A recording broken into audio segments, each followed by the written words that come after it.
and welcome back to Season 2 of Cyburst, a podcast about science, popular culture and entertainment, this season with guests. Woo! We're your hosts, Isabel And Ella, two science communicators and sci-fi nerds, steering this spaceship alongside guests into the multiverse of science fun. Today's episode, we are going to be talking about music in movies, including the mathematics of film scores, how the history of technology and music production in cinema are linked, differences in film and video game music composition, and what the future might sound like. Indeed we are. And so this episode is going to be structured a little differently because today we have a very special guest, our friend and ANU colleague, Professor Ken Lampl. Ken, do you want to say hi? Oh, it's great to be here. I'm really excited to talk about films and film music. It's going to be such a good episode. It's going to be awesome. Yeah. But before we dive into this topic and all the incredible knowledge and things that you have done, Ken, it's really important that we take a second to acknowledge that this episode of Cyburst is being recorded on Ngunnawal and Ngambri country. Daura Nuna, Daura Ngunnawal, Yangu, Nalamanyin, Dunimanyin, Ngunnawal Wari, Daura Wari, Dindi, Wangira Lid Jin Yin. This is Ngunnawal country. Today we are all meeting together on Ngunnawal country. We acknowledge and pay our respects to the elders. Thank you to Tyrone and Jai from Thunderstone for teaching and sharing their beautiful Ngunnawal language with us. Indigenous Australians are the first scientists, artists, and musicians, and we'd like to acknowledge all traditional custodians of the lands you are listening to this episode on, and pay our respects to First Nations elders, past, present, emerging, and future. So today, we are going to be talking about one of the best audio categories known to man, film music and composition. Think about iconic movies. Most of these have an equally iconic sound as they do imagery, and this isn't a coincidence. When we watch a movie, half of our engaged senses are visual, and we take those in through our eyes, but the other half are auditory, and they come in through our ears. Which is why today we are exploring the wonders of film composition together. Have you ever wondered how composers like John Williams used to score films before the use of computers in industry? Or what happens if composers and directors have entirely different creative directions? And would you like to know how technology has guided a path forward for movie music? Well, we would love to talk about this with you alongside our very special guest today. Yeah, thank you, Ella, for that great introduction to the topic. So I think we should take a moment to introduce our guest today. So Ken is an American composer and lecturer known for his film, television, and choral music. He received his DMA in music composition from the Juilliard School of Music and was also a student of John Williams. Whoa. Yeah. Ken has a very impressive IMDb page and has scored over 100 films, including Pokemon the First Movie, Pokemon Mewtwo Returns, Frontera starring Ed Harris and Eva Longoria, and 35 and Ticking starring Kevin Hart and Nicole Ari Parker. His recent Australian scores include indie horror Sissy and sci-fi thriller 2067, which was also listed as one of the best scores of 2021 by the Film Music Institute in LA. So Ken is the former head of the ANU's School of Music and convener of the Composition for Film and Video Game program. Welcome again, Ken, and thank you so much for coming on Cyburst. I think it's so exciting to be here because when I was in school, there were no film composition programs. And anytime you were in a composition lesson and your professor said, "Oh, this sounds like film music," that was the worst derogatory comment, which I received many, many times in my lessons. "Oh, my dear boy, you'll make millions in Hollywood." I wish it had actually turned out that way. But then I wouldn't be here talking about film music. So we met Ken a couple weeks ago and we had such a great time and had an amazing conversation, and we kind of wish that we had recorded that conversation. So we're going to try and replicate some of that here today. And I think a really good place to start is with pre-digital film scoring, and what that looked like in terms of the creative and also mathematical aspects. So Ken, do you want to speak a little bit to that? Yeah, for sure. Like, I think the history of film music is really, really fascinating, because as soon as there was movies, there was music. So from the very, very, in the late 1800s with the Lumiere brothers and, the very, very first silent films, they already, most of them, they started to put music in very, very early in the history of film. Yeah. In fact, the first original film score was done by the famous classical composer Camille Saint-Saëns in the late 1800s. And this is before you could actually put music in, sound into the movie, but they played along live. And again, it was popular for a long, long time in silent film theaters to have either an organist, a pianist, an ensemble to play.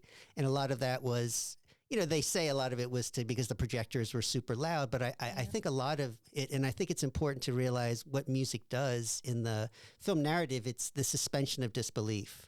That suddenly it helps us look at the movie in a way that we're more forgiving of imperfections and performances and things like that. So I think that's really, really, really, really fascinating, and it certainly evolved. Like, as soon as, a lot of people don't know, as soon as sort of the technology was invented that you could actually have sound and talking in movies, directors and producers didn't think that audiences would buy music. Would believe that there should be a film score. So sort of once we went to the talk, because you think the silent films all had music. So by the time we got to talkies, you think, oh, great, we're just going to record all this music. No, only in the very, very beginning, just like a theater piece. Like you go into the theater, the beginning there was an overture and the ending there was, sort of some sort of outro. But while the movie was going on, directors and producers didn't think that audiences would buy would buy into a score. One of the things that they said is, well, where, now that we have sound in movies, where would the music be coming from? And there's a really famous Alfred Hitchcock. There's a really famous quote when he was doing the movie Lifeboat. There's this famous movie Lifeboat where, the whole movie is just 9 people on a boat. And, one of the things that he decided was that there was not going to be a score. And he had a composer and he says to the composer, well, where would the musicians be? And the composer says, where the cameras are. That's such a good story. It's a really, really, really interesting. But one of the things that's fascinating in the history of film music is sort of the history of the evolution of the sound technology. And certainly one of the reasons the very, very first because also the idea of original music in movies is a relatively also new concept. Before that in silent movies, it was all pre-existing music, classical pieces and popular songs and things like that. But the idea of the original score really came with the movie in the early 30s, King Kong, which was also the first stop-motion animation movie. And one of the reasons that they had the original score is because they thought the animation looked so bad that they just needed something to sort of push the movie. We got to get this across the line somehow. You would wish that it was some brilliant, director saying, I envision like a Beethoven for my, a Beethoven-like score for my movie. No, it was just like, this is really looking terrible quietly. We need help. And so this composer, Max Steinert, who was one sort of our grandfather of film music, in the early 30s, he was one of the first hired film composers by the studios. And again, most of his assignments were writing overtures. This is the beginning of sound in movies, writing the overtures and then writing outros, but nothing in the middle. Yeah. So he was very, very excited about this big experiment called original music while the movie was playing. And the movie did so well at the box office, this then became the model by which suddenly studios were hiring composers and the original score really came of age because of the movie King Kong, which I think is kind of interesting. Cool. It's so interesting that it happened so quickly, like one success, and everyone saw how much music and an original score really added to the films and just jumped straight onto that. Yeah, for sure. And it's interesting because, as they say, history moves in cycles. The same exact thing happened with Star Wars. Because we're just going to sort of jump around chronologically, but what had happened in the 70s is the when film scoring began, it began with the classical European model of classical music scores, and basically all scores were orchestra scores and modeled on the classical music, whether that be Rachmaninoff or Wagner. That's what film music was a modeling of classical music, and all the early film composers were all classical composers, and some of them of really high regard. There's a composer at Korngold, very high, these composers were coming from Europe, coming from Germany. Both Korngold and Max Steinert studied with the famous classical composer Gustav Mahler. So there's a very, very direct, the reason that early Hollywood sounds like European classical music is because all those composers were from Europe, trained in the same lineage, So during the end of the 1800s, the two big composers were Mahler and Strauss, and Steinert and Korngold, one of them was Strauss's godson, and they both studied with so there was a very direct pedagogical relationship to the Romantic tradition, which continued. Yeah, that's fascinating. And I remember you also talking about how these composers were also doing it before computers. Yes, as well. They didn't have computers, so there was like this mathematical notation that they had to do, it's right? Crazy the way that the way that they had to synchronize the picture and the move. And one of the things it's really interesting that we owe a big debt of gratitude to composer Max Steinert and the first animation composer Carl Stalling, who did all the Bugs Bunny cartoons and things like that. Is now it's very common when you go into a recording studio, they have something called a click track, which is sort of a metronome that sort of plays along with the click track was invented by Steiner and Carl Stalling for synchronizing music to picture. No way. So it was specifically for that. Yes. Oh my God. So that's how the click track was invented. And then of course, and it's very interesting because sort of as technology was invented in film and sound that influenced film music, things that happened in film music influenced popular music. Yeah. And then vice versa, things that were going on in popular music, like especially, I'll talk a bit about the computers and using DAWs, and that came back into film music. And was influencing things in very interesting ways.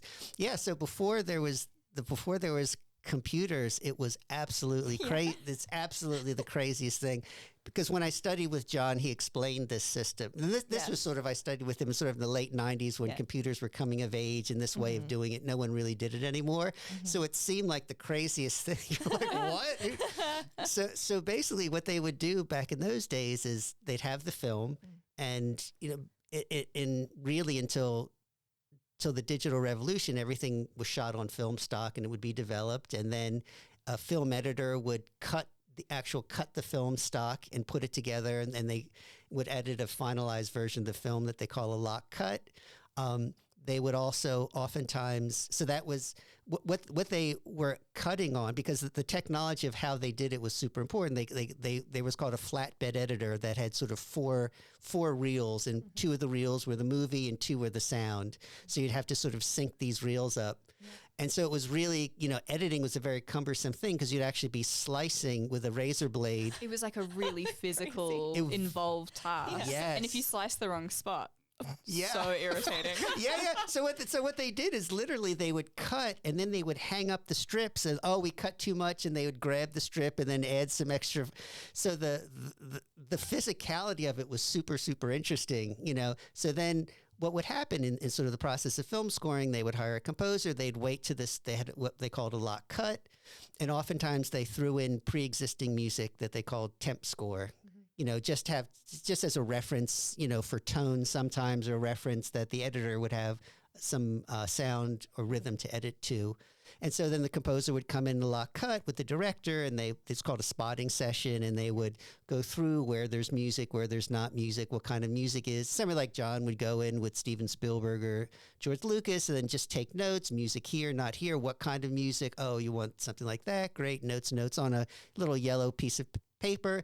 Then he'd go back to his studio, which I've been in, which is crazy because it's just a grand piano and a VCR, and he has a thing called a moviola, which is what they used to use before the VCR, which was it's sort of a it's a little seat, and you and you crank little levers, and the movie goes by. It's not a projection, but it's a viewer. It's like a personalized viewer, and so that's what they used to use. And so what his music editor used to do was jump on the moviola, and then with this lock cut would make what they called a cue sheet, which was giant phone book volumes of every camera angle change, every line of dialogue, and the time code that was happening. So 005, Indiana Jones point of view looks at camera. 07, reaches for, reaches for whip, and then says the lot, but all of that, and then panoramic shot of marketplace. So all those things in this giant cue sheet. And then he would get that's what the music editor did, made these cue sheets. And then John would go in by just looking at the time code of the cue sheet and then circle things that were going to be accentuated musically. It's crazy. I can't believe that's how it was being done. Yeah, it's great. And so he would just circle them, and then he would go to something that they used back in those days called a click book. And the click book translated movie time code, which is frames per second, into musical time code, which was beats per minute. So the click book, so he would circle these things, and then he would consult the click book to see what tempos were good to make sure things lined up. So he'd find a tempo using the click book of how things would synchronize, and then he would go to a blank piece of paper, and then once he went to the click book, all the time code could be measures and beats in a measure, and he would take a giant piece of paper and notch in and put slashes in the music where different events would happen from the cue sheet, and then he would just compose mathematically music into that on a sheet of paper. Great. As one does. I mean, because I think we don't appreciate how good those guys were, like the level of musicianship, because what we have to recognize is there was never a time that the director could hear the score in sync to the picture, and there was never a time that those composers like John could actually hear their own score in time to the movie. So it was really a lot of just, you know what I mean? You would just notch the things in, and you just knew from the cue sheet that you know what I mean? Indiana kisses her here, and he grabs the gun here, and just there's a key change there, or you're introducing some new theme, and you're kind of hoping for the best. You know what I mean? And hope it all, I mean, it does. Yeah, it does. Because mathematically it does, but you can't watch it. And so really the only feedback that directors got is Spielberg would go to John's studio, and John might play some themes. Oh, here's what I was thinking for the Indiana Jones. Oh, this is Princess Leia's theme from Star Wars, or this is Darth Vader's theme. And, he would get the themes approved, but that was it. And then nobody, composer or director, heard the score until the orchestra recording session. And then suddenly you've got 100 people sitting in front of you, and the giant movie being projected onto the screen, and everybody hears the score for the first time.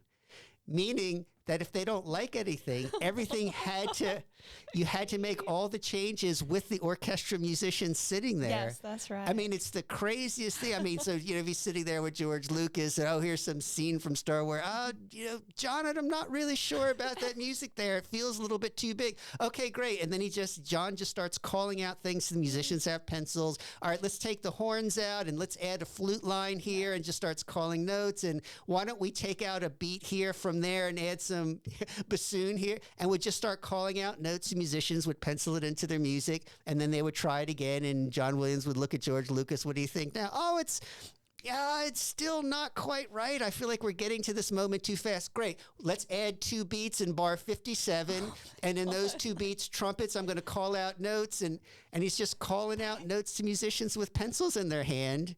And then let's play. Oh, great. We like that. Okay, great. Let's go on to the next. I genuinely it's so amazing to me, because it's not only the director and lead composer, but then the whole orchestra has to understand what's going on. Yes. Well. And also one of the things I think is really amazing that we don't take into account is the composers of that generation. I'm just using John as an example. By no means is he, he certainly is an exceptional composer, but they all, to be a Hollywood film composer, you had to be the best of the best and had to have a certain exceptional skill set. But skill sets that we take for granted is his relationship to what he sees in the score and what he can hear. So when he needs to add 2 beats and add a chord, he needs to hear that in his mind and then start shouting out notes, not going to a piano and dabbling in, oh, what chord should, he's just shouting things out to a level of sort of perfect pitch and understanding what he sees a piece of music, what it's supposed to sound like.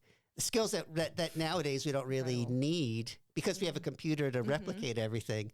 So yeah, it's crazy to me the timeline this is all on. Because by the time the composer has seen parts of the film, like the film has been shot, there is a rough, maybe final edit of it.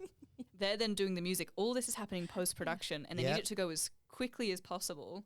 Yes. And especially with the recording part, you don't want to be making all those changes for all 100 of the musicians you have in the room. You want to minimize that as much as possible and only make the really necessary changes. Otherwise, 1 week of recording becomes 2 weeks of paying 100 people to be in a room. Tens and hundreds of thousands of dollars. I mean, that's also why they needed to be so good, because there was certainly the being able to write the score, but being a person who could conduct all the great film composers were all not only composers, but they all conducted, they all were exceptional pianists. They are all orchestrators, because a lot of that had to do with during those times they were brought up and mentored in the studio film system. Like John is the last of those composers who he started out as a pianist, as a studio pianist, and he played on some of the Hitchcock films. Bernard Herrmann was the composer of the Hitchcock films, so he played on a lot of Bernard Herrmann's score, and then he worked from. He moved up from being just a pianist at the recording session to doing some orchestration, and so he helped out with some orchestration. And so he intimately knew how all of these settings worked by the time he'd gotten kind of to the top of orchestrating everything. Yeah, for sure. And because that's the way the studio system worked. Then he went from pianist to then maybe can you try this cue and orchestrate, giving him a chance. And then he started orchestrating, and then you move from that to additional music. So the Hollywood films had multiple composers. There would be a lead composer and then sort of the apprentice composers who would help out. So the lead composer might write a couple themes here. Can you do this sequence here? Here's the themes that I've used, give instruction. And then you work from additional composer then toward being one of the main composers. But it's and then sometimes you became also the conductor of sessions. So all those film composers, that's why they conducted, they played, because they all went through that sort of studio film system. So by the time you got to be a lead composer, that was years, if not decades, of time and hundreds of scores you've already worked on. And one thing I think is really fascinating, jumping to the present. So when computers were invented, that all went sort of as the studios in the late 50s all. There was a sort of a monopoly, and they all got sort of taken apart, and then independent films started becoming more popular in the 60s, and the studios having to do with certain ways that studios were taxed and monopolies. They just sort of weren't the all-powerful. Then there became independent films, and you stopped having the studio system because all the studios had staff. All these guys were staff people. It wasn't they were hired for film. John was the staff pianist who every 5 days a week from 9 to 5 sat in a recording studio and played. They all had studio orchestras, studio conductors. So these are all staff people. So they all let those go. And then we had the rise of independent films in the 60s and 70s and things. But one of the things that's super interesting about Hans Zimmer, when he came along in the early 2000s, reinvigorated the studio system and started bringing on apprentices for him. So a lot of the major film composers were his former assistants. So he kind of re-entered the scene and said, "Can we please bring this back? It was working." Yeah, because he started himself as a solo artist, getting so busy. So he started bringing other composers. A well-known composer, Harry Gregson Williams, who did the Chronicles of Narnia series, and then John Powell, who did the How to Train Your Dragons. They were all Hans's. I mean, half the people in Hollywood were all Hans's assistants because he needed help on his own projects because he, as an independent artist, started getting so busy. He created his own company out of necessity where he sort of, and he also was an assistant to a very well-known English film composer named Stanley Myers, who did The Deer Hunter. And so he worked as sort of as synthesizers came of age, Hans was the synth programmer for Stanley Myers, and appreciated sort of being around him, and sort of reinvigorated the whole studio system and apprenticeship system, which is quite interesting. Among the many things we need to be thankful to Hans Zimmer for. You were telling us last time we caught up also that Hans Zimmer was essential in the start of digital composition. Yeah. Can you tell us some more about that? Yeah, for sure. That one of the important, so what started happening then sort of in the late 80s, but it's mostly through the 90s and the early 2000s, is computers came of age. So digital music and digital film editing, digital cameras, digital editing, that actually changed everything. And on the music side, what was really interesting as composers started to be able to make music in the computer, the whole relationship with directors changed, because the directors could actually collaborate while the score was being made. I mean, because really, in the past, the collaboration was the 10 days of the recording session. Not much time. There's not much, everything happened then. And then you're also racing against the clock in terms of how picky do I want to be, because the more picky you are in this session, then you've got to rush through, you've only got a week or 10 days or 2 weeks to record. So you had to directors needed to pick their battles with what they liked and what they didn't like. And it was also not uncommon back in those days for directors to throw out entire film scores. Crazy. I can't believe that. Like, that to me is just... It's amazing. Yeah. Like, examples, 2001, there was a composer who wrote an entire original score to that Kubrick decided he didn't like after they... It's rough. Yeah. I'm so sorry for their loss, but I'm so happy with our gain for what we ended up with. I think it might have been the right call. I know. It's a terrible... So that happened quite often back in those days. But ultimately, the computer allows directors to work in conjunction with the composers and collaborate in real time as the score is developed. And nowadays, a lot of directors... In almost every film I've done that I've had an orchestra score, the director hasn't even been there, just because they've already approved the score. Like they've gone over it and listened to it on the computer, which is, an 90% replication of what it's going to sound like, so they just approve that, let you do the recording. You just give it doesn't get to the recording stage without the approval. No. That's kind of what's happening at this point in time, of since mid-90s? Yeah, sort of the 90s and 2000s, certainly. Yeah. And what was really important about Hans, it wasn't just that music took place in the computers, but it was the invention of something called the sampler. So the synthesizer and the sampler, what a synthesizer is a set of electronic components like oscillators and capacitors that when you push a note down, voltage goes through the system and creates a sound. And that's why they're all the knobs. When you turn knobs on a synthesizer, you're adjusting they're all voltage related things that you're adjusting. So that, certainly in the late 60s, 70s, and 80s, like certainly in pop music, the first electronic bands and, the synthesizer really started to come of age. And then after that, there was something called a sampler, which is kind of like a recorder. So you would record a note or something being said, and when you pushed it back on the keyboard, it would play back the recording. So like early hip hop those are all samples. Right. Like the drum loops are all sampled R&B tunes where they've taken a record, they dropped it into the sampler. It could be a drum hit or, and so you might have seen them on YouTube. They have little pads and they're playing pads. And those pads, every time they hit a pad, that's a recording of a drum sound. It's not a synthesizer creating a sound through voltage, but it's a recording of something being played. And they would grab loops and individual drum hits from old R&B records. So this is happening also at the same time as innovations in film scoring. Hans was one of the things that he's very, very important for, not only being a great composer, is he created one of the first orchestra sample libraries. So as hip hop artists were taking drum recordings and using those to create beats and things and guitar parts and synth parts, Hans said, well, why don't we use that same technology but record each note of the orchestra, of the string section, so when I push a C down on the keyboard, it's playing back an actual string orchestra playing the note C or an actual oboe playing the note C. So he started developing the first orchestra sample libraries so that when directors would come, they could actually hear a replication of the entire orchestra. And one of the things that I think is super interesting about that is musicians were very hesitant to orchestral musicians were very hesitant to collaborate with him on that because they felt like, well, this sampler is going to replace. They felt like it's not real music. Yes, like, it's gonna take our jobs away. Yeah, but that sounds like a familiar narrative, doesn't it? I've heard that one a few times. So they thought it was going to take their jobs away.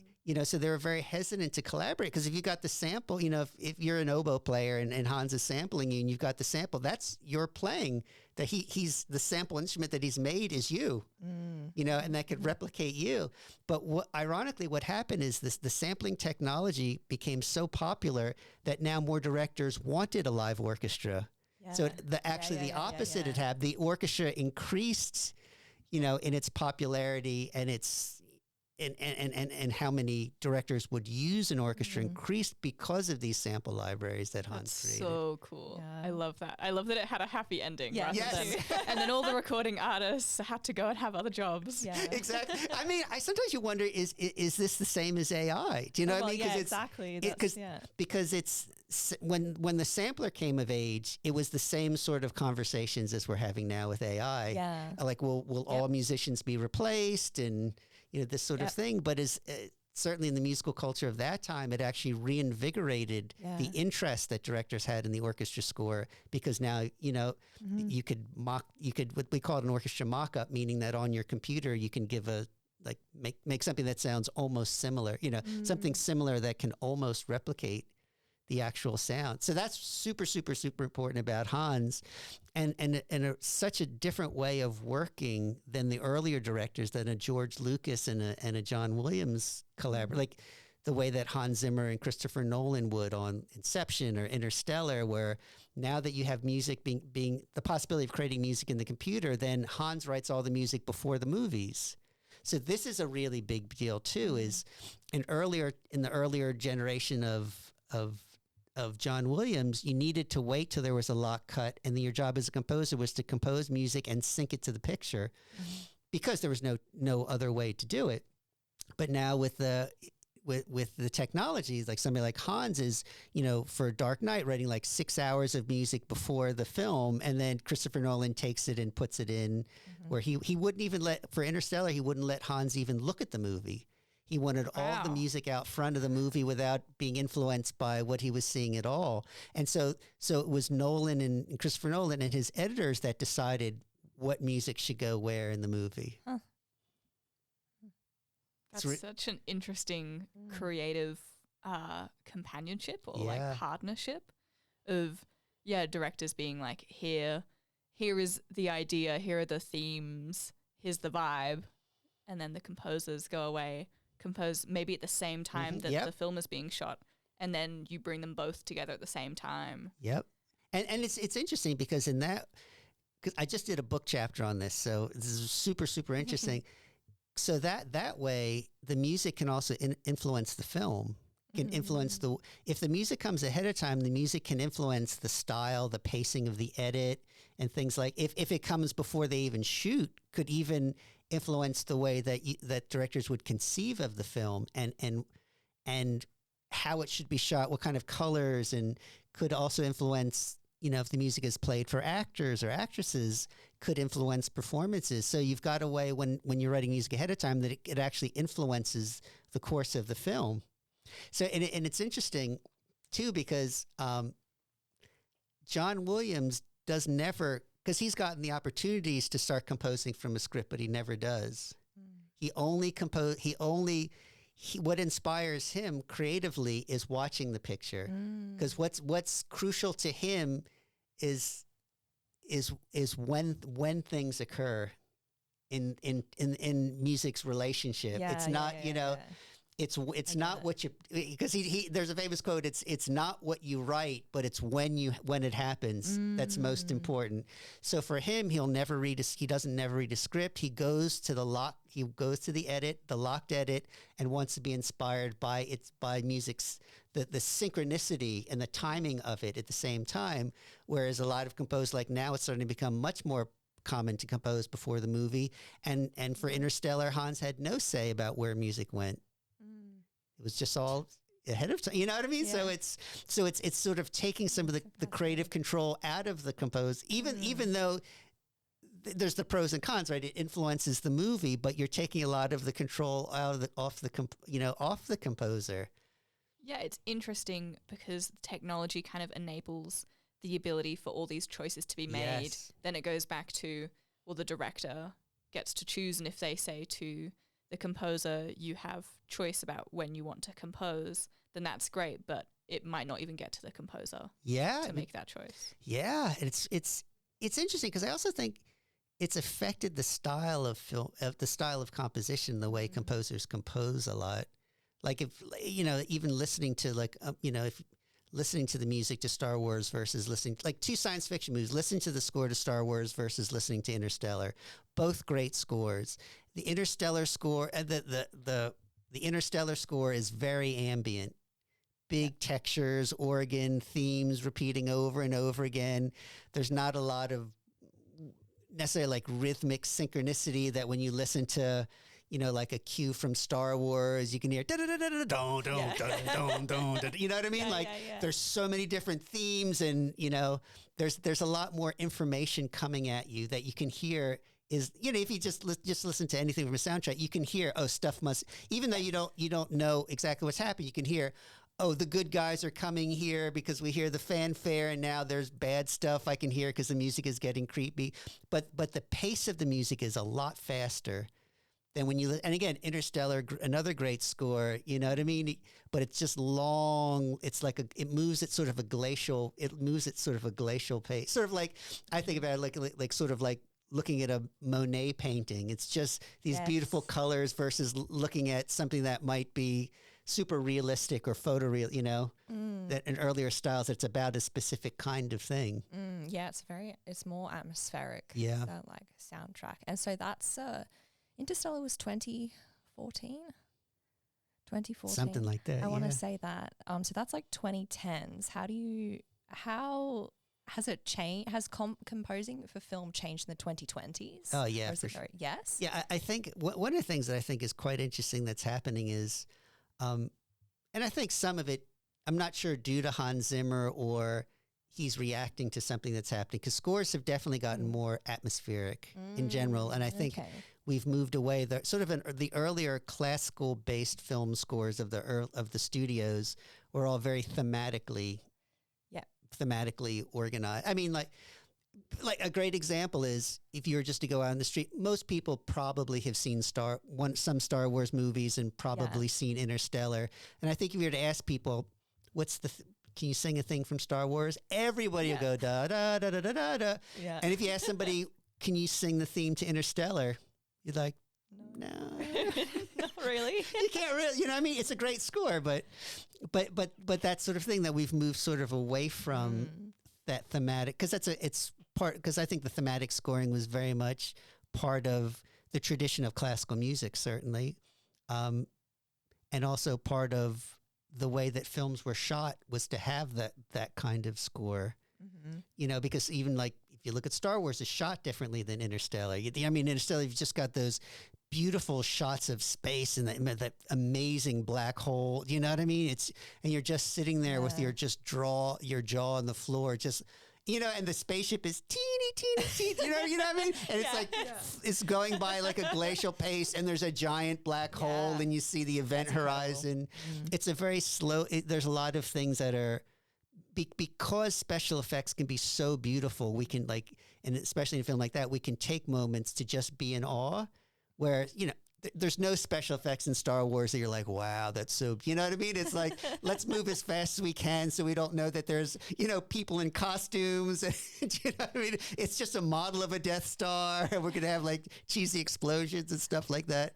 So I think, a lot of it is because of the possibility. Certainly because of digital editing allows Christopher Nolan to create something that like a canvas that big and create something that beautiful, and we can have the glacial pace and be in awe in a way that really it wasn't possible during the 70s and 80s when the Star Wars movies were being made. And they're not about that. They're also made, they're they're like campy, you know what I mean? Yeah, like exactly. just Western, you know, there's Space adventure film. Western. They're just swashbuckle. It's a swashbuckler adventure film, like, you know, like Robin Hood, or, you know, I mean, the ones they used to make during the 30s. Well, who was it that called? I swear there's a quote somewhere of someone describing Star Wars as being about fighting space monks. Yep. I don't know who said that. Yeah, but it's funny because Lucas himself said he was trying to recreate the swashbuckling pirate and action films of that was his intention with Star Wars, was to bring back the golden age of Hollywood from the 30s, which I think he did brilliantly. And what was so important about the Star Wars score, it was the rejuvenation of interest in orchestral film scores, because during the 70s, as we got more pop music and you got jazz scores and rock scores, the ideas of using an orchestra became sort of antiquated. And then Star Wars came along, and really it was the highest selling instrumental soundtrack of all time. You know, so suddenly, and also it was interesting, then it brought the soundtrack to public. It's the first film that brought the soundtrack to public attention. And I think that's really, really important, because there's been tons of great film scores, but suddenly everybody wanted this. You know what I mean? It's like a double platinum. You know what I mean? Like, just even in terms of competing with popular records. Do you know what I mean? It's like, I think double platinum. I mean, I don't know if it's maybe still the highest selling instrumental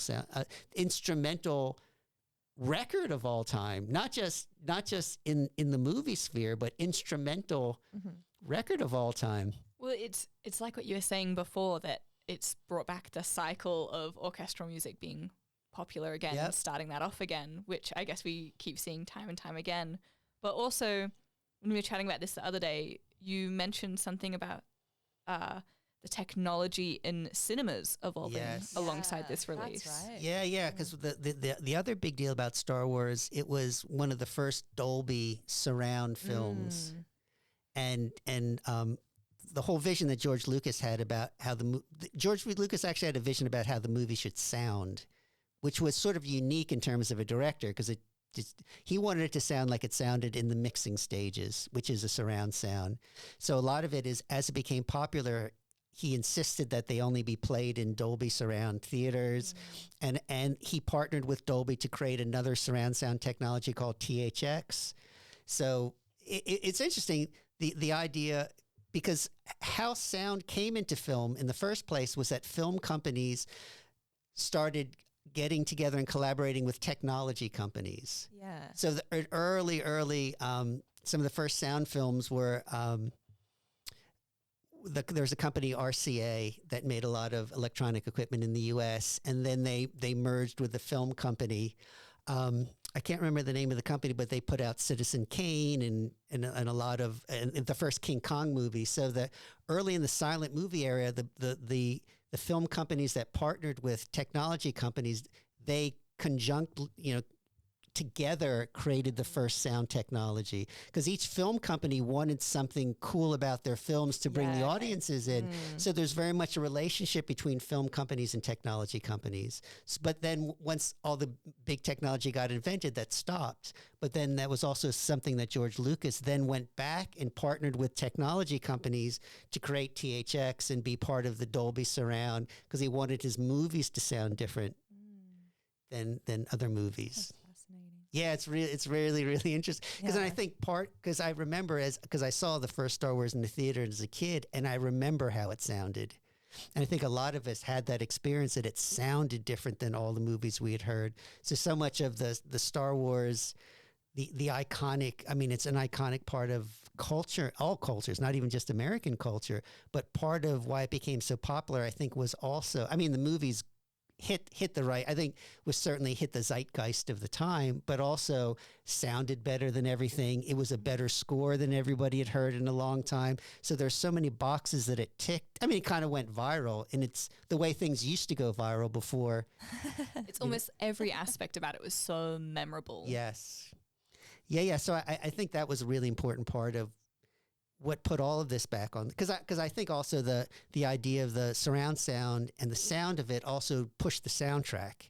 I mean, it's a great soundtrack, but the idea, you're sitting in the theater, it sounds amazing, and you're thinking like, oh, I'd love, and the music sounds better in Dolby Surround than it does, and so people are thinking like, oh, I want to actually go and buy that soundtrack. Yes. Good point. Yeah, and then I think it's kind of cool because then soundtracks started becoming super important after that. Like then people started collecting sound because most movies didn't have, whether they had a soundtrack, it wasn't anything that made much money. But then like now there's people, there's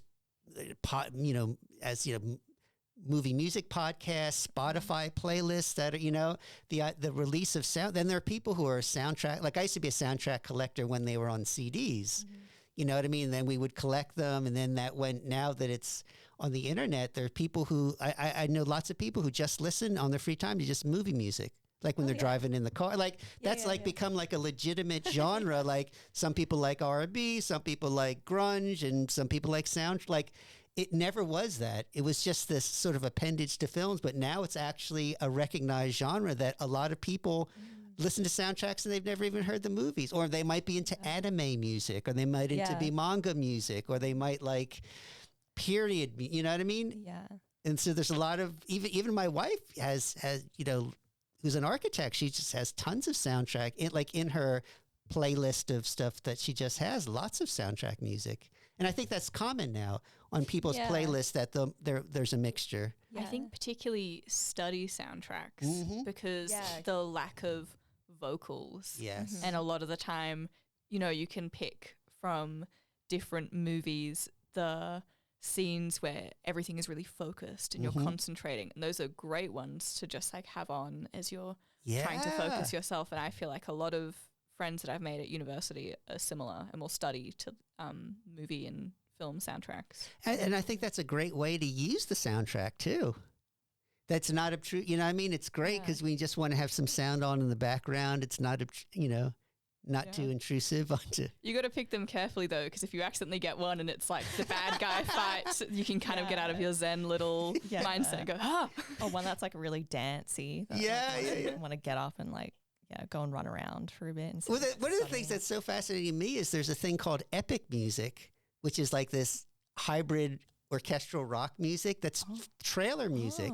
Trailer music has its own new genre, and it's its own genre. They call it epic music, and it's filmed. I did not know. Yeah, it's film trailer music, which is kind of this orchestral synth hybrid with drums and like all the stuff on trailers that's really like orchestry, but really big sounding with screaming choirs and big percussion. I know a lot of my students love epic music, but as a genre. They don't know where these trailers come. And then you have composers writing in the style of trailer music, but not even writing trailer music. And there's a lot of composers writing film score sounding music as artists, but they're not writing for any films. Whoa, I feel dizzy. Yeah, I know. It's really interesting that it's become its own, it's become its sort of own genre of music outside of the original intention of it all. Yeah, that's so interesting, all the different sounds and how they reinforce each other. Completely off topic from anything we've been chatting about. Isabel and I were chatting about like, what types of things should we bring up and talk about? And maybe a bit of a curveball for you, Ken, but we were so interested as someone who has composed for so many different titles, what you keep in mind when you are scoring and how you make decisions about what the future might sound like when you're scoring for 2067, or how do you make science or nature or Pokemon sounds? Like, what is in your head adding to what comes out and our ears get to pick up? I'm so interested to know. I think a lot of it is you're trying to get into the director's head.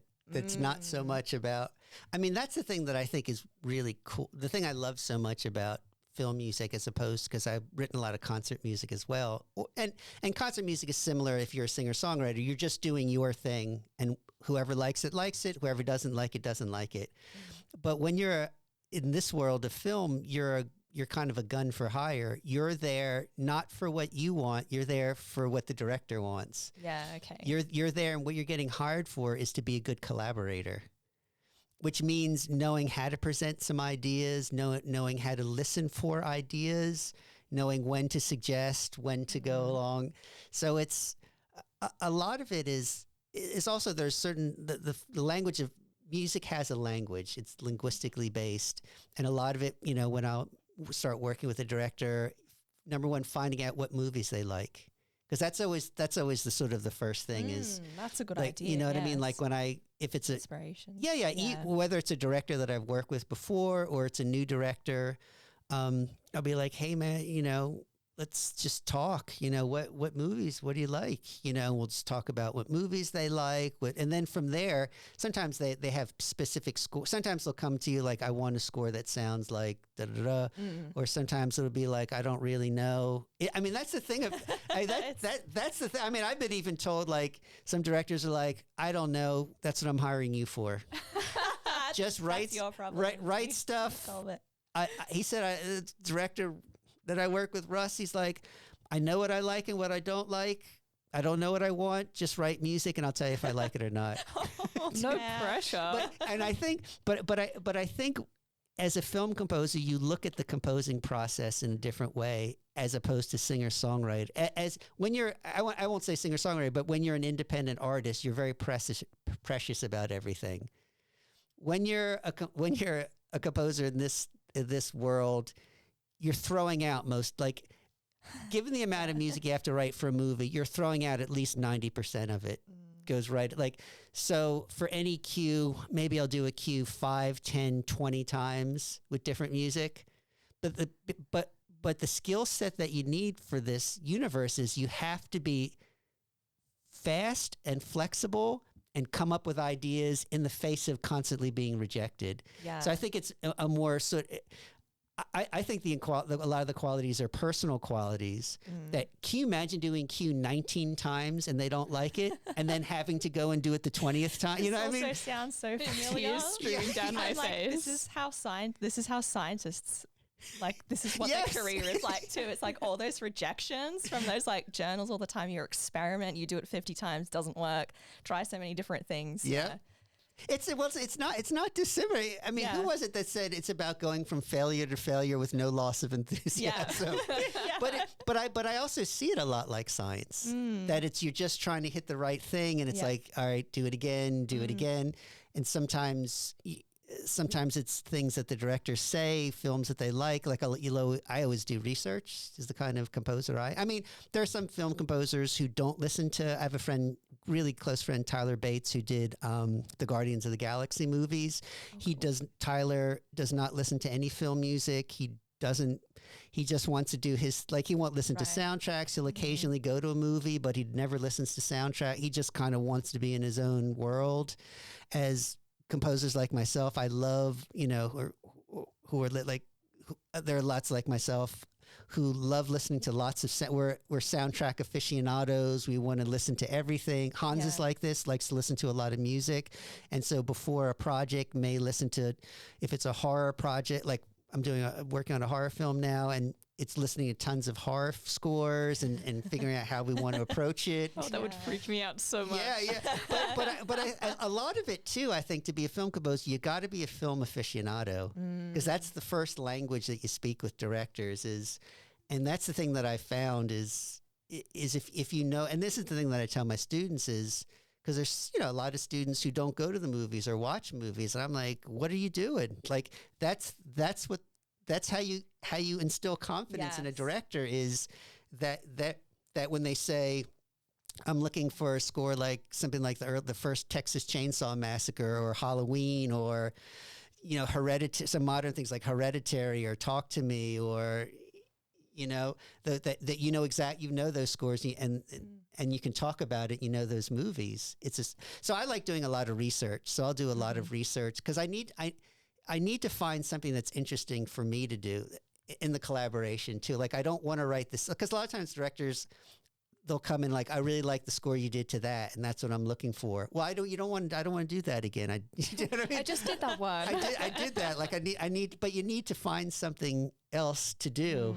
So a lot of it is research, and I'm a big fan of the history of film scoring. So a lot of times I'll bring elements from earlier kinds of styles in, and see, like, I'm just a huge fan of this composer Bernard Herrmann, who did all the Hitchcock films, like Psycho and North by Northwest and Vertigo. So I'm always and also because I have a classical training, I like leaning into classical music when I can. And not all scores are like that. I just finished a score now that's all mostly sort of synths, contemporary, the score doesn't have any themes, but it's more about sort of rhythms and textures and synth programming and stuff like that. And that was super fun because at the time I hadn't really done anything like that. You know, and there's a lot of great scores that don't have themes, that are very textural. And the thing that I like so much about film composition is you get to do all these different, I like that you're forced to do different things that you wouldn't have done yourself.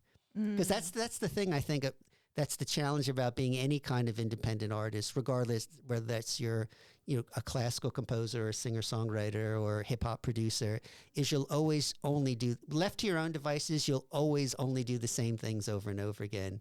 That the thing I loved when I started film scoring is directors making me do things that I couldn't do yet. Yeah. You know what I mean? It's exciting. It was. The first time a director said, I need an EDM track here. I was like, I'm just a classical guy from Julia. Like, what?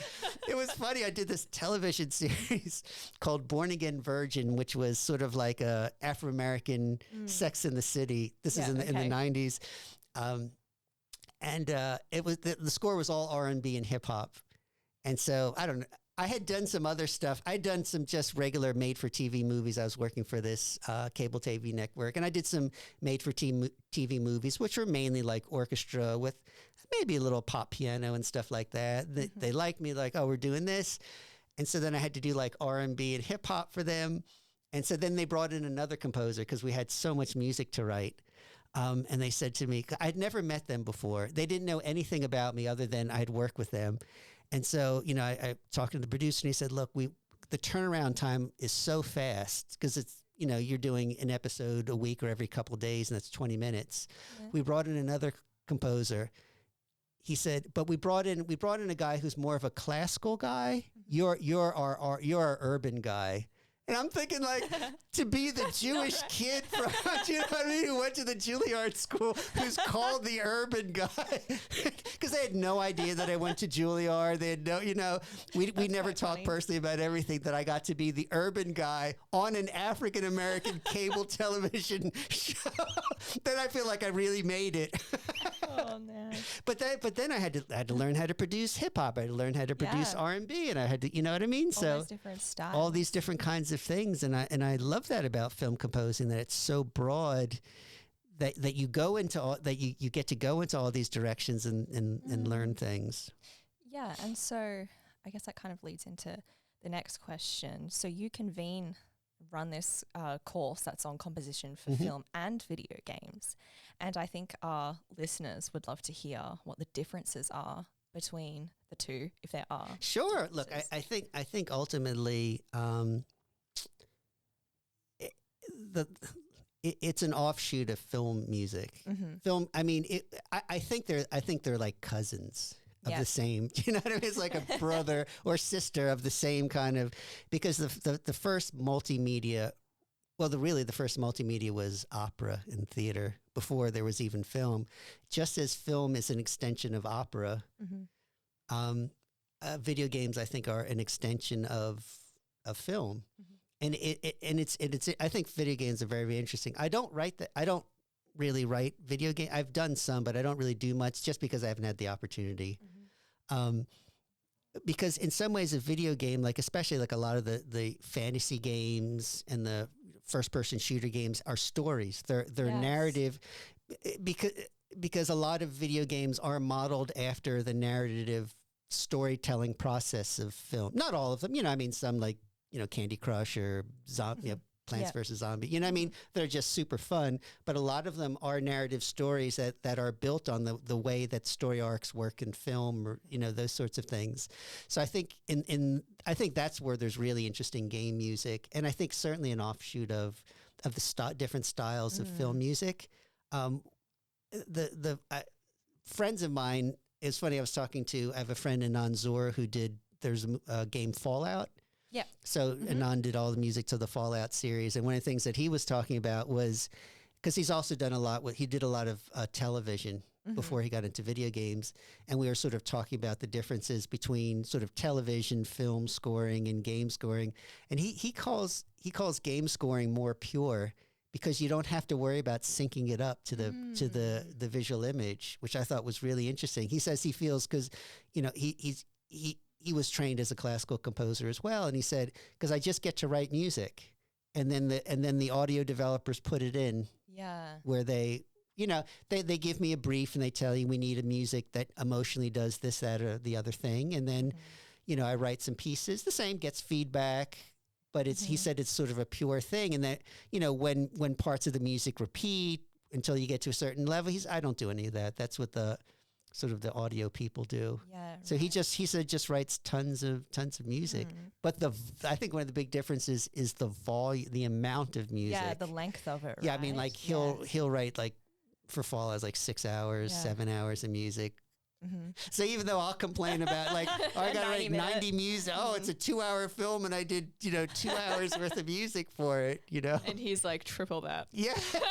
but also the games, they work on those games for years. Yeah.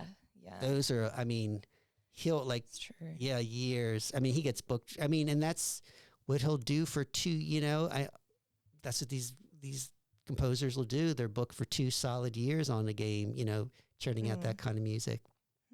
But I think there's something that we did talk about that happened in the 2000s is the relationship between that digital shooting and editing and special effects happened at the same time that gaming consoles got more powerful. And I think this is really important because I think this is a place that all of those different genres or what you would call them the disciplines sort of came together.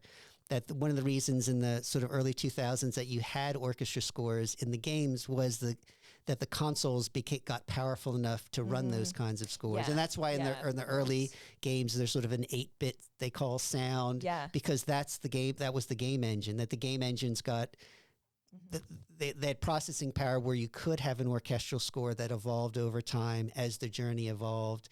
You had that at the same time.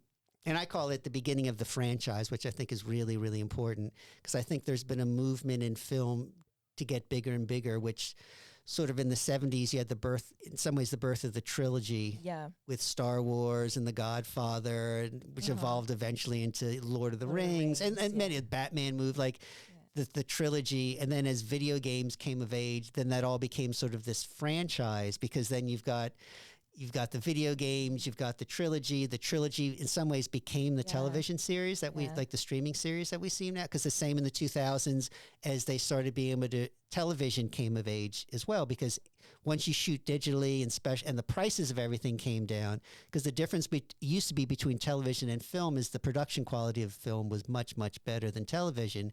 Not anymore. Not anymore. But I think that's a really big deal, you know, and as we're talking, you know, the series Lost is where it was the game changer. Was, you know, they started, you know, was $1 million for an episode or 5 million, you know, and then Game of Thrones, which is another game changer. They spent 5 million an episode, and then the popularity of it, and now you've got the House of the Dragon and all those where they're spending 50 million an episode, which is as much as a feature length film every episode, you know. So what I think is that there's always been a push in filmmaking for longer narrative arcs, so that finally with the digital age of the 2000s, the film has evolved into the streaming series, and you know what I mean. And now, because I even know myself, like, you know, when I watch a lot of movies and series and stuff, like when my wife and I will watch, I'll lean into the series because I like watching 8 episodes, you know, rather than like watching a film like it's over in an hour, and like the way that the character development and the backstory, like there's something emotionally rewarding about this, you know, about the series. You're like, wow, that was, you know what I mean? You've been on this roller coaster in a way that you don't quite get in a movie. But I mean, not that I think that movies will die, but I think storytelling, because I also think video games is a really interesting way of storytelling, because the video game is a narrative that you're controlling the journey yourself. Like each player plays it in a way that's unique.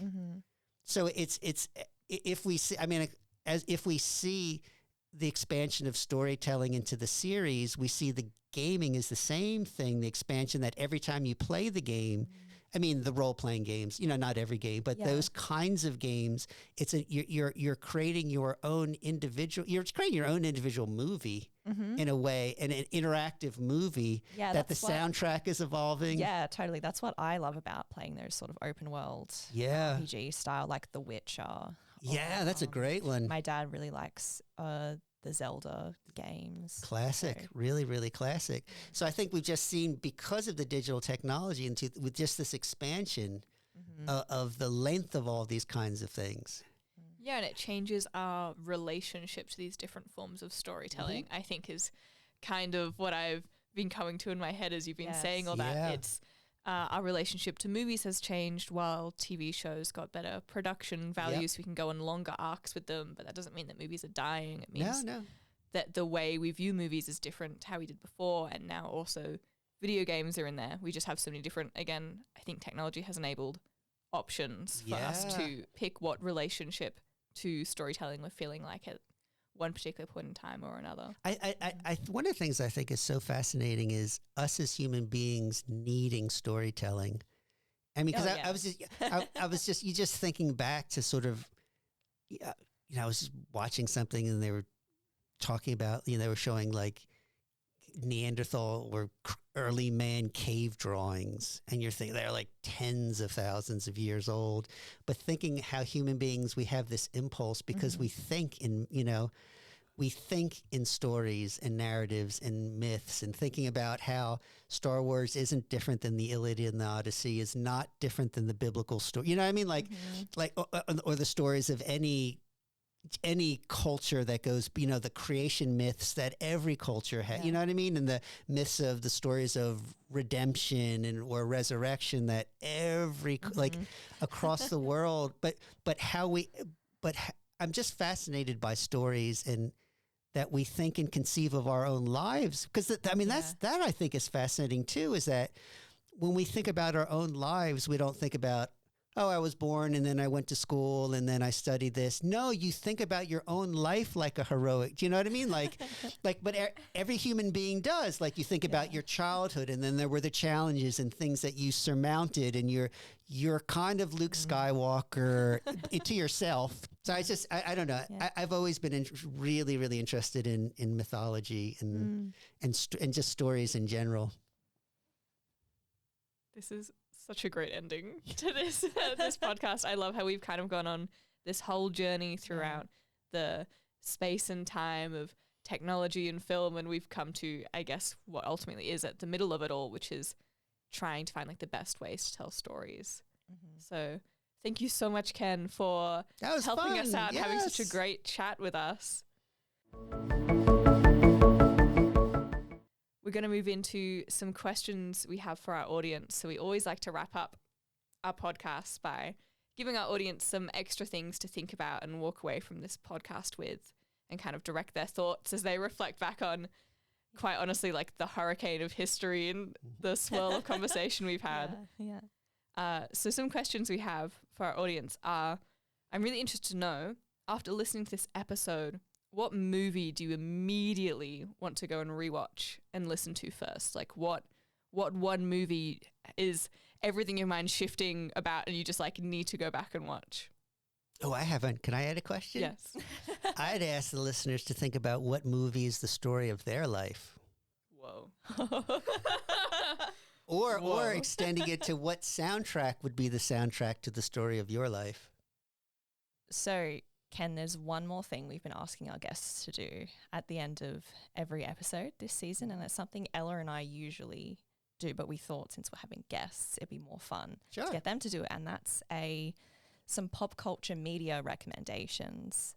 So that can be one movie, one board game, one book, could be 3 movies, could be related to today's topic or something completely different. But we'd love you to give our audience 3 recommendations. Wow. This is the part where Ken regrets not asking for the questions beforehand because he wanted to have a spontaneous episode. Wow. I just as far as I'll give, if I was to give movie / soundtrack recommendations, I'm going to do it from soundtracks. I'm going to do it rather than just looking at the history of movie. I think like just in terms of important soundtracks, and soundtracks that I think people should know. The first one I would say is Vertigo.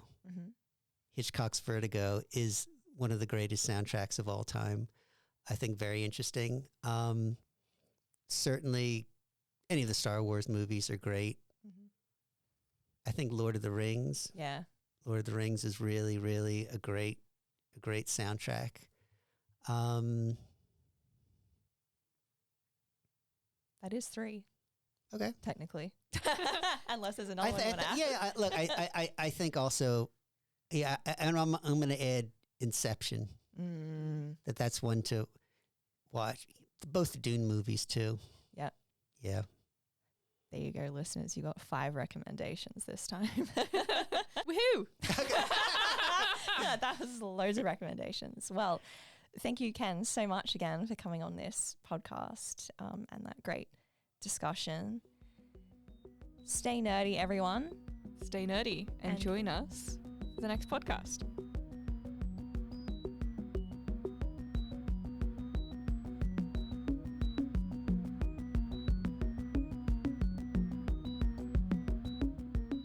Thank you to ANU CPAS for their support and access to their podcast studio.